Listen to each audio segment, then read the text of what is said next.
उत्तर प्रदेश के एक छोटे से गांव बरौली में रामनिवास नाम का एक किसान रहता था। रामनिवास का जीवन पूरी तरह से खेती बाड़ी पर आधारित था।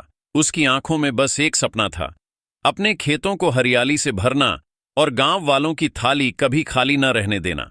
रामनिवास का परिवार बड़ा था, बूढ़े माता पिता, पत्नी गीता, दो बेटे मोहन और सोहन और एक बेटी रेखा।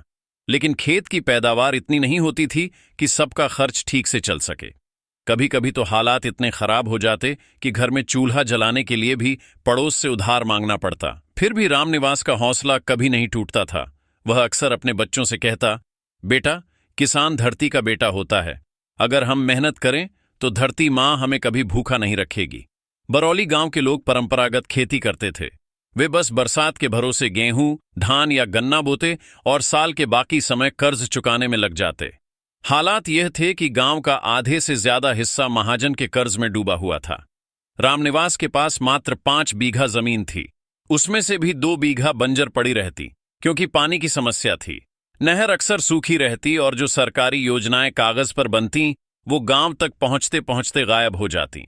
कभी कभी गीता रो पड़ती और कहती, इतनी मेहनत करते हो फिर भी घर में सुख नहीं, क्यों ना शहर चले जाए, वहां मजदूरी कर लेंगे।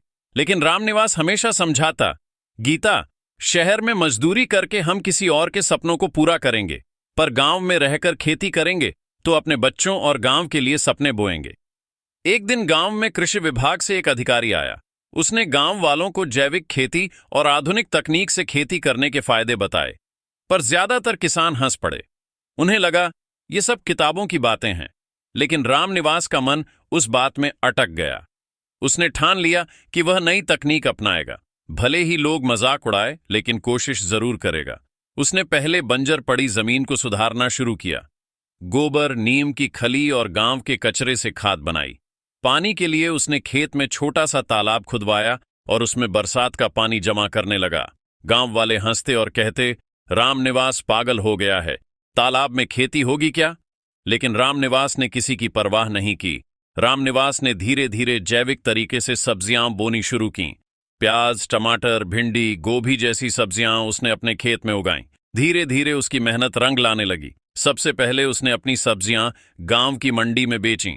शुरू में दाम कम मिले, लेकिन जब लोगों को पता चला कि उसकी सब्जियां बिना जहर, रसायन वाली हैं, तो लोग उसी से सब्जी लेने लगे। गांव के कुछ युवा लड़के जो पहले शहर जाकर मजदूरी करते थे, उन्होंने भी उसके खेत में काम करना शुरू कर दिया।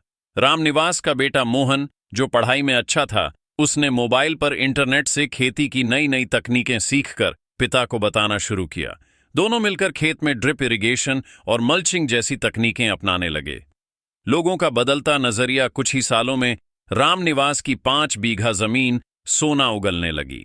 गांव वाले जो पहले उसका मजाक उड़ाते थे, अब उससे सलाह लेने आने लगे। गांव का माहौल भी बदलने लगा। अब किसान फालतू के दिखावे और कर्ज से बचने लगे। गांव में एक किसान समूह बना जिसमें सब लोग मिलकर जैविक खेती करने लगे। रामनिवास ने गांव के बच्चों को भी समझाया, खेती केवल हल चलाना नहीं है, ये विज्ञान है। अगर हम सही तरीके से सीखें तो खेती ही सबसे बड़ा धंधा है। धीरे धीरे रामनिवास की सब्जियां शहर की बड़ी मंडियों और सुपरमार्केट तक पहुंचने लगीं। उसकी आमदनी बढ़ने लगी। उसने अपने खेत पर एक कोल्ड स्टोरेज और सब्जी प्रोसेसिंग यूनिट भी शुरू की। अब उसके खेत से सिर्फ गांव नहीं, बल्कि आसपास के कस्बों तक सब्जियां जातीं। गांव के लोग गर्व से कहते, रामनिवास हमारे गांव का धरती पुत्र है। एक बार जिला स्तर पर उसे उत्कृष्ट किसान पुरस्कार भी मिला।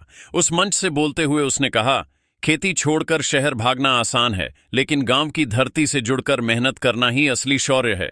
किसान अगर बदल जाए तो देश बदल जाएगा। रामनिवास के बेटे अब पढ़ाई करके खेती के साथ साथ एग्रो बिजनेस में उतर गए। गांव के युवा जो पहले पलायन कर जाते थे, अब गांव में ही रोजगार पाने लगे। रामनिवास की बेटी रेखा ने भी महिला किसानों का समूह बनाया और अचार, पापड़, जैविक अनाज बेचने का काम शुरू किया। धीरे धीरे बरौली गांव एक आदर्श गांव बन गया। रामनिवास के चेहरे पर अब हमेशा संतोष की मुस्कान रहती। वह अक्सर खेत की मिट्टी